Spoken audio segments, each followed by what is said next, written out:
Mental health जो कि उतनी ही इम्पॉर्टेंट है जितनी एक ह्यूमन बॉडी के लिए फिजिकल हेल्थ इम्पॉर्टेंट है।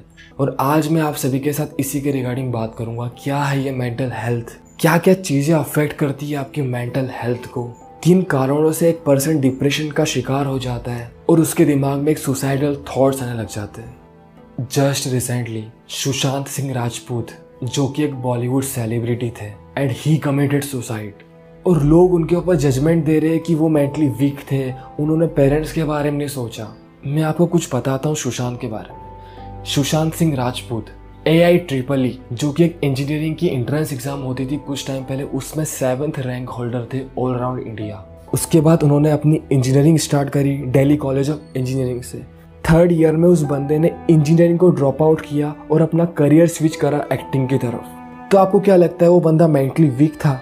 अपना करियर स्विच करना एक फील्ड से दूसरी फील्ड की तरफ एक बहुत बड़ा डिसीजन होता है, और लोग यार जजमेंट बना रहे हैं कि वो मेंटली वीक था। उस बंदे ने कितनी मेहनत करी होगी, उस बंदे ने कितना स्ट्रगल किया होगा बॉलीवुड में अपना नाम बनाने के लिए।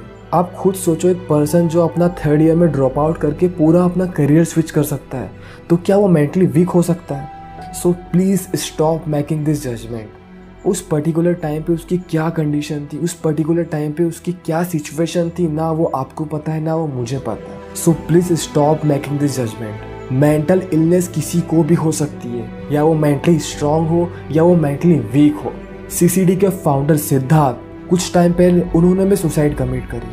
ही मेक ए ब्रांड CCD। उन्होंने कुछ स्ट्रगल ही नहीं देखी होगी, उन्होंने कुछ प्रॉब्लम ही नहीं देखी होगी। ये डिपेंड नहीं करता कि आप मेंटली स्ट्रांग हो, मेंटली वीक हो।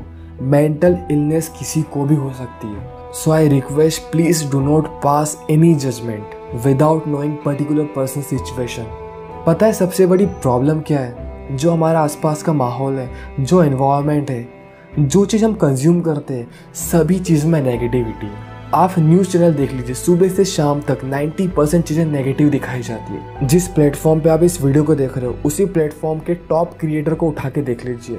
मैं किसी का नाम लेना नहीं चाहता, वो भी कहीं ना कहीं नेगेटिविटी प्रमोट करते हैं। वो किस तरीके से अपनी ऑडियंस को नर्चर कर रहे हैं आप खुद सोचिए। क्या इससे एक नेगेटिव एनवायरनमेंट नहीं बन रहा है? इससे एक गार्बेज आपके माइंड में नहीं जा रहा है? एक चीज़ हमेशा याद रखिए, जो आपके माइंड में जाता है वही निकलता है। Garbage in garbage out, negative in negative out, positive in positive out. सबसे बड़ी प्रॉब्लम ये है कि हमारा इन्वायरमेंट इतना नेगेटिविटी से भरा हुआ है। कुछ चेंजेस हमें खुद को लाना पड़ेंगे। आप खुद सोचिए, आपने लास्ट टाइम किसको मोटिवेट किया था?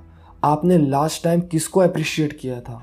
हम मैक्सिमम टाइम लोगों के मजे लेते हैं, लेकिन आपको नहीं पता आपके जो वर्ड्स है उसका किस तरीके से नेगेटिव इम्पैक्ट उस सामने वाले पर्सन के दिमाग में पड़ रहा है। कौन सा नेगेटिव थॉट, कौन सा नेगेटिव वर्ड उस पर्टिकुलर पर्सन के दिमाग में कितना गंदा इम्पैक्ट दे सकता है, आपको नहीं पता। आप खुद अपने ऊपर लेके देखिए कि कोई आपको कुछ नेगेटिव बोलता है, आपके बारे में कुछ बुरा बोलता है, आपको अब्यूज करता है, तो आपको कितना बुरा लगता है।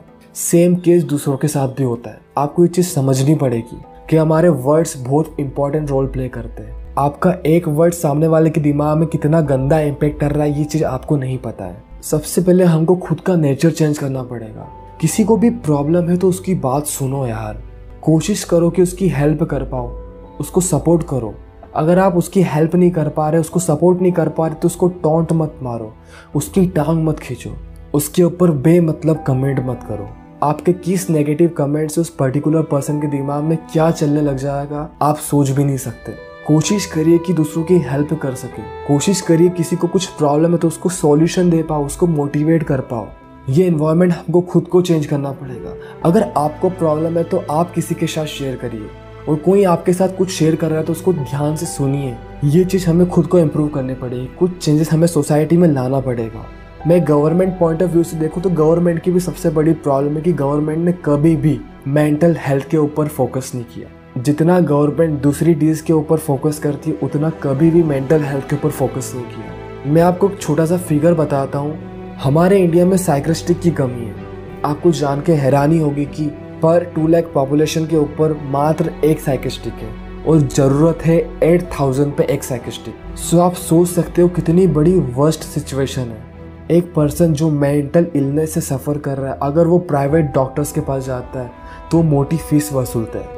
वो पर्सन उसको अफोर्ड ही नहीं कर पाता, एक बाइंग कैपेसिटी के बाहर ही चल जाता है वो ट्रीटमेंट। सो गवर्नमेंट और हम सभी मिलकर इस चीज़ का सोल्यूशन निकाल सकते हैं।